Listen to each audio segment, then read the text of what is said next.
Today I just want to share with you a brief reminder on an important act of worship that is related to Ramadan, something that we sometimes overlook or we neglect. And that, my brothers and sisters, is the importance of dua. So when we think about Ramadan, what comes to mind? We think about fasting, we think about Taraweeh, Suhoor, Iftar, Laylatul Qadr, I'tikaf, Subhanallah, all these beautiful acts of worship. But sometimes we forget, we genuinely forget that Ramadan is also the month of dua. It is a month when duas are answered, and wallahi they are answered often in miraculous ways. And there are several hadiths, authentic narrations that we can draw from to make this conclusion. Number one, that famous hadith where the Prophet ﷺ stated that when Ramadan comes, the doors of Allah's mercy are open and the doors of Jahannam are closed. Now, some of the commentators, the scholars, they have stated that when Rasulullah ﷺ said that the doors of Allah's mercy are open, this means that our du'as are answered. You see, if the doors of Allah's mercy are open, then that means our du'as will be answered. Because of Allah's mercy, it manifests itself in this world through answering our du'as. Furthermore, Rasulullah ﷺ in several hadiths, when he lists those people whose du'as are never rejected, he mentioned the fasting person. For example, in one hadith, the Prophet ﷺ said, 3 people, their dua is never rejected. The dua of the traveler, the dua of a parent for their child, and the dua of the fasting person. So from this hadith and all the different versions of it, we can conclude that if we make dua while we are fasting, the dua has a higher chance of being answered. Subhanallah. Another hadith, my brothers and sisters, the Prophet ﷺ said that the fasting person at the time of iftar, before opening the fast, their dua at that time is not rejected. Furthermore, Aisha radiallahu anha, she asked the Prophet ﷺ, if I had to recognize Laylatul Qadr, what dua should I make? And he taught her that important dua, that alhamdulillah, we all know. Allahumma innaka afuun tuhibbul afwa fa'fu anni. But some of the commentators, they say, why did she ask what dua should I make instead of what ibadah should I do? And the conclusion was because this is a time when du'as are answered. So she wants to know what is the best dua to make at the time when du'as are answered. Subhanallah, what wisdom. So my brothers and sisters, when we take all of these hadiths together, we can conclude something very powerful. The month of Ramadan, between the blessings of Ramadan itself, the blessings of the last third of the night, the blessings of the time of iftar, the blessings of Laylatul Qadr, and the blessings of fasting, and even the blessings of sadaqah, because most of us, alhamdulillah, insha'Allah, we increase in our sadaqah in Ramadan. When you put all of this together, subhanallah, the potential of our du'as being answered, it absolutely skyrockets. So this Ramadan, I want us to truly make dua to Allah subhanahu wa ta'ala. I want us to genuinely call out to Him. And for those of us who have never sat down and made dua from the heart, real heartfelt dua, let this Ramadan be the time that we will do this for the first time in our lives. Sometimes our acts of worship, they become ritualized. They become cultural practices.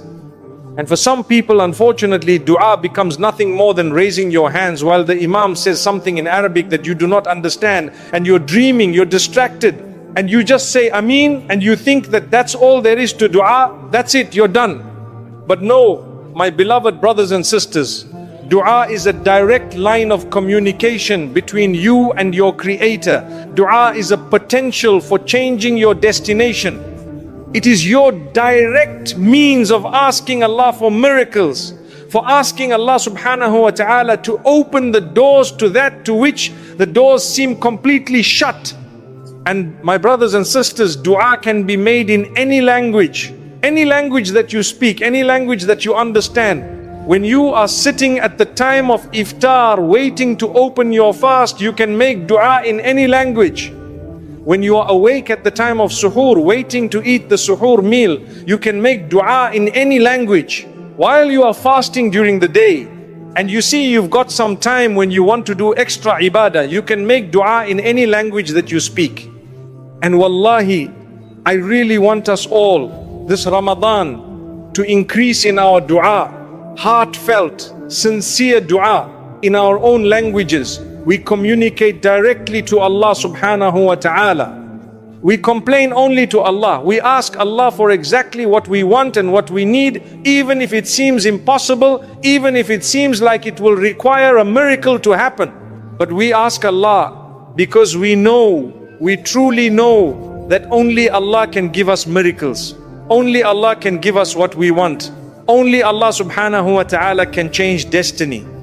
And so, the importance of dua in Ramadan, my brothers and sisters, is something that we should never ever take for granted.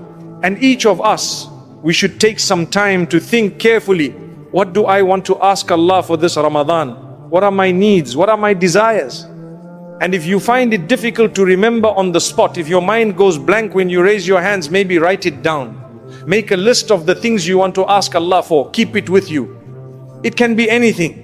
Passing your exams, getting a better job, barakah in your business, getting married, moving to another place, whatever it is.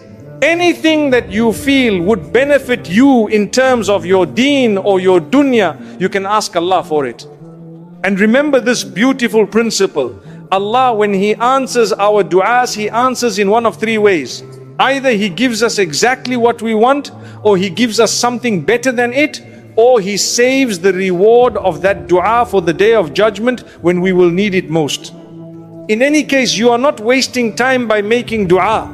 You are never wasting your time, because it always comes somewhere to you from that dua. Always. Now, I want us very briefly to go over the etiquette and manners of dua, so that the chances of our duas being answered are increased even more. And these etiquette and manners, they're not compulsory. You don't have to do it. Your dua is still valid without them. But the more you do, the more of the etiquette and manners you follow and implement, the higher the chance of that dua being answered. Subhanallah. So, from the etiquette and manners of dua is to be in a state of wudu and to face the qibla, to be in a state of purity, to have made your ablution and to be facing the qibla. Again, you don't have to do it. You can make dua at any time, in any state. You can be lying in bed in the middle of the night and you can just make dua to Allah right there. But from the beautiful etiquettes is to make wudu and then to face the qibla and to raise your hands. To raise your hands is from the sunnah of the Prophet sallallahu alaihi wasallam and from the etiquettes of dua. And yes, you can make dua without raising your hands. That's perfectly fine. But again, the more etiquette you do, the more you follow these beautiful manners, the more the chances of it being answered. From the etiquette of dua, my brothers and sisters, is that you begin with the hamd and salawat. You begin by praising Allah subhanahu wa ta'ala and sending salawat, blessings and peace upon Rasulullah sallallahu alayhi wasallam. So you begin your dua with any wording of the hamd and salawat that you can say. Simple words like Alhamdulillah wa salatu wa salamu ala Rasulillah. You can extend it if you want. You can add more words to it. You can use any form of the hamd or any form of the salawat wording that you know. But the sunnah, the practice of our beloved Prophet is to begin with these wordings. So you are praising Allah before you ask Allah for anything. And you are sending salawat to the one who is most beloved to Allah. And that will also increase the chances of your dua being answered.